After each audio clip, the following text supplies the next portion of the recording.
ઉત્તર પ્રદેશના greater Noida phase 2 વિસ્તારમાં પગાર વધારાની માંગને લઈને કર્મચારીઓનો વિરોધ ઉગ્ર બન્યો હતો અને કર્મચારીઓએ અનેક વાહનો અને મિલકતોમાં તોડફોડ કરી હતી.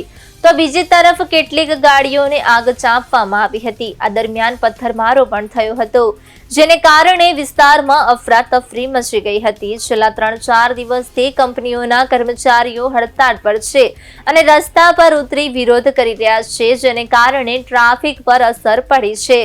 કર્મચારીઓની માંગ છે કે પગાર વધારો કરવામાં આવે, ઓવરટાઈમનું ડબલ પેમેન્ટ મળે અને સમયસર સેલેરી આપવામાં આવે. પરિસ્થિતિ કાબૂમાં લેવા માટે વિસ્તારમાં ભારે પોલીસ બંદોબસ્ત ગોઠવવામાં આવ્યો છે.